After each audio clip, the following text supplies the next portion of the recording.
घरच्या गाईचं बैल आपलं त्यांना मैदान आपलं तुमच्या बैल वाचून पडतात. मला बी वाटलं त्यांच्या आपल्या नावात पळेल चांगलं वाचतं आपलं होईल चांगलं वाचरू त्यानंतर आपण त्यांना आपलं मोकळं म्हणून दिलं. नाव सांगा. वासरू नाव पाखरे ठेवलं. पाखऱ्यात असेल का बदललं जाणार? नाही ना, पाखरे हे त्यांचं कायमचं पाखऱ्याच राहणार नाव. त्यांनी जे नावावर त्याला यश आहे त्या नावावरतीच हा बैल पळवला जाणार. आता बकासूरच्या गटामध्ये होते तर कशा पद्धतीने त्यावेळेसच वाटलं की बाबा खरेदी करावी कसं? तसं नाही, ॲक्च्युली हे वासरू आम्ही अगोदरच पळताना बघितलेलं आणि आमचा व्यवहार 1-2 दिवसापूर्वी अगोदर ठरलेला. फक्त मैदानात कधी पळताना असं बघितलं नव्हतं. आमचे मित्र जीवन ड्रायव्हरनी नाम ज्यांनी खास करून यांना पुढे घ्या, ज्यांनी म्हणजे खरे वासरू दाखवलं किंवा म्हणजे जे मी कधी बघितलं पण नव्हतं आणि ठरवताना सुद्धा मी नव्हतो, पण जीवन सांगतोय म्हणजे नक्कीच वासरू चांगलं आहे आणि मित्रावरती आपला विश्वास ठेवला पाहिजे. तर नंतर मग मी बोललो ठीक आहे आणि मग आज आमचं ठरलेलं की अड्ड्यात पळवायचं एक वेळा आणि व्यवहार पूर्ण करायचा. तर अड्ड्यात पडलं, योगायोगानं बोलतात ना, हिंद केसरी पैलवान आमच्या बाजूला आला बकासूर. जर बकासूर नसता तर कदाचित आज आम्हाला कुठेतरी अजून उड्जम मारता आली असती, पण बकासूर आहे म्हणलं तर बकासूरच. परवा दिवशी तुम्ही बाईट दिली होती मैदानाच्या आदल्या दिवशी की बकासूरच आहे आणि त्या संदर्भात काय सांगाल? काल हिंद केसरी झाला, तो अष्टम हिंद केसरी झाला.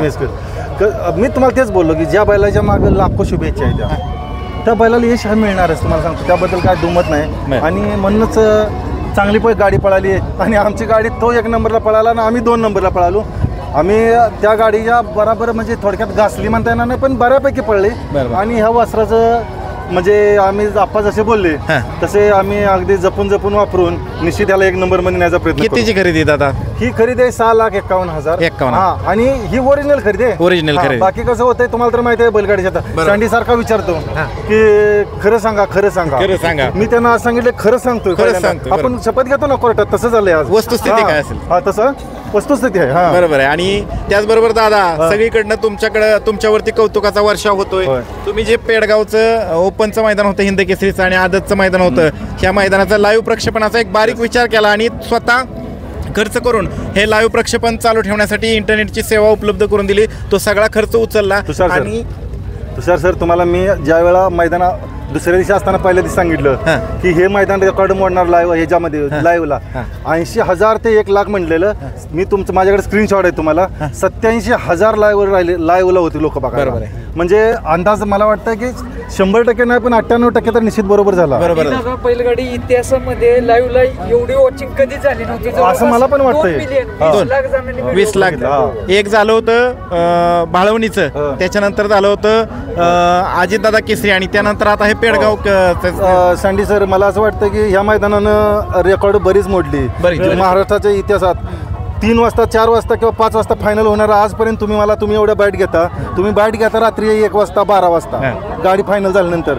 हे मैदान असं आहे की संध्याकाळी 5:30 मला किती वाजता बाईट घेतली तुम्ही?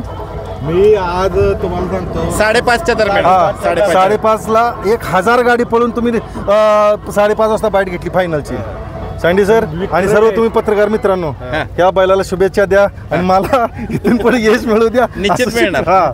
आणि जो तो आपला लाडका अष्टम हिंद केसरी बकासूर त्याच्या गाड्यामध्ये आम्हाला लवकर सांगतो. मगाशी मी वासरू घेतले म्हणल्यावर जयेश पाटील सोनारपाड्याचे मला भेटले आणि काय म्हणलं असं जयेश पाटील स्वतः वासराकडे आले तिकडे खाली, वासरासंग फोटो काढले आणि म्हणले दादा 1 नंबर आहे आणि आपण असंच परत एक वेळा पळू 2 बैल आणि ह्यातला हा 1 बैल आणि अजून 1 बैल आपण घेऊ आणि नंतर सोन्या सुलतान जशी पळली तशी गाडी पळवू. रायली बाट मोहिल धुमाळची. मोहिल शेठ धुमाळ आहे ना, मागाशी आम्ही बाजूला होतो. वासरू घेतले म्हणल्यानंतर मोहिल शेठ धुमाळ स्वतः बघायला आले दातान कसलं वासरू घेतलंय. ह्याच्यापेक्षा दुसरं काय असणार आहे अजून? बरोबर, हेच कमवलंय आयुष्यात, हेच घेऊन जायचं असतंय. ह्याच्यापेक्षा काय नाही, बाकी सगळं इथंच राहणार असते. आता तू बैल कधी जाणार दादा? आता लगभग जाणार 4-5 दिवसानं. पण माइंड मध्ये खूप फ्रेशनेस घेऊन चाललाय आणि खूप काही साठवणूक घेऊन चाललाय, ह्या आनंद घेऊन चाललाय. खूप जो बोलतो ना एनर्जी लेके जा रहा हूं मैं. एनर्जी लेके. चला दादा, धन्यवाद. थँक्यू सर्वांना, थँक्यू.